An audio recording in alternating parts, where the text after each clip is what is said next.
A battle over equal rights on the front lines. Two female officers are suing the Defense Department, hoping to reverse the ban on women serving in combat. The lawsuit is being brought on by Command Sergeant Major Jane Baldwin and Colonel Ellen Herring. They accuse the government of violating the constitutional rights of servicewomen by excluding them from certain combat roles simply because of their gender. Bringing in our power panel now, Dianne Gooch. She is the owner of the newspaper Two Rivers Times. She also established the political group Strong New Jersey. Ellen Ratner's here. She's the bureau chief of Talk Radio News Service and Fox News contributor. And Deneen Borelli with us, also a columnist for the Daily Caller and also a Fox News contributor. Okay, guys, let's get right to it. If the glass slipper, in this case combat boot, fits, you wear them. If the servicewomen are already on the ground fighting, shouldn't they be able to have the title and get the benefits that go along with that, as well as the glory?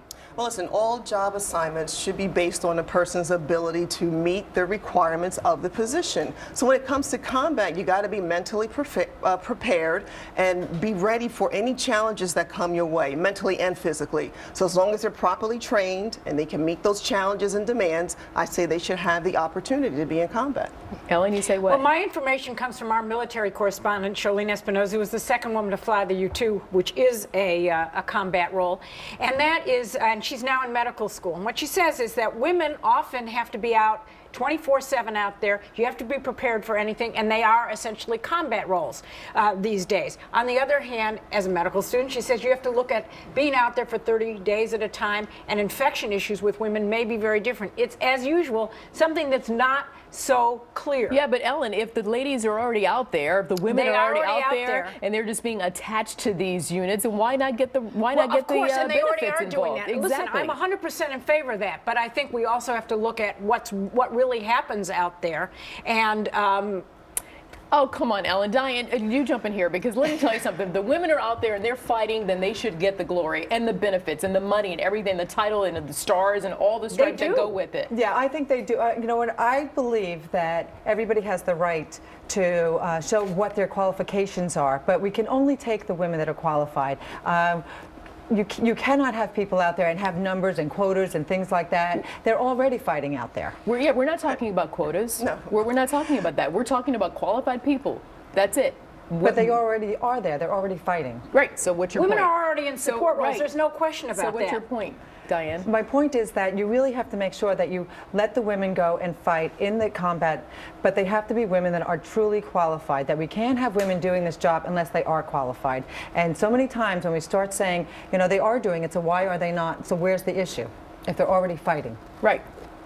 Well, are we saying the same thing I here? think we are. You guys are all saying the same thing. I'm saying a little more nuanced here. What's your nuance? My nuance Ellen? is if you're going to have a woman out in the field 30 or 40 days, there may be physical issues that we also have to take into consideration. That's all I'm saying. That's we fine. have You can women say who that, are- but if they're already there doing it, then obviously they can handle it. These women are That's looking for that's the all I'm saying. opportunity to be in combat. Absolutely. So We're gonna, I don't understand why, but that's a whole other issue. Well, that's a whole other issue, but you know, hats off to them who, Yeah, hats off those to them. ladies I'm who very are out proud there of them. fighting for us. So let's move on to this. Listen to this, juicy. A new survey finds Facebook is not too friendly to married couples. So according to the survey, more than a third of divorce filings mention Facebook as a contributing factor in the breakup. A divorce attorney saying these days finding out whether your spouse is having an affair can be just one click away.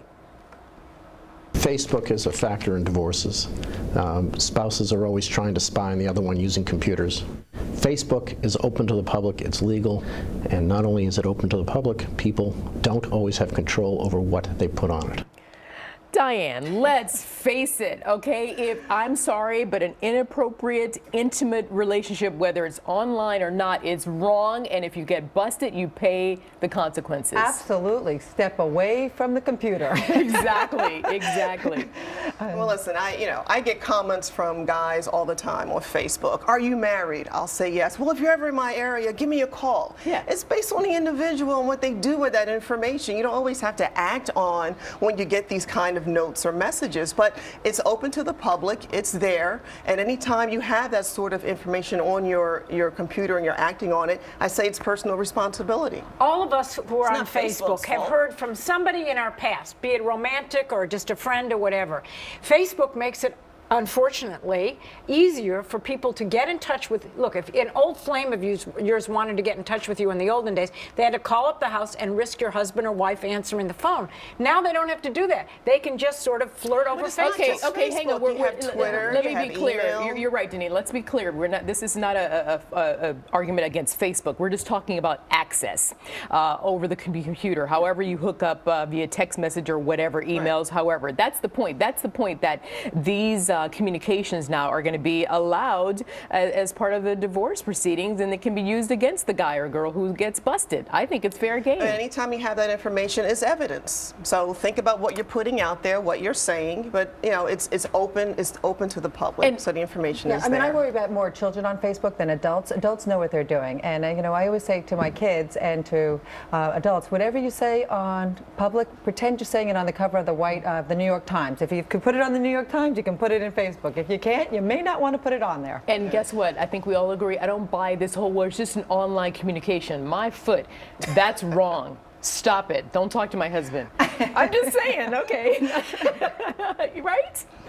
I hear you, but listen, it's Absolutely. it's social media. Nobody's it's not doing called it, huh? social media for a reason, right? All It's right. what it is. Let's move on. Too By the many way, options. nobody's talking to my husband on Facebook. I'm just saying. What's his name? It's like, what's his name? What's his Facebook page? I'll go talk to him. All right, touche.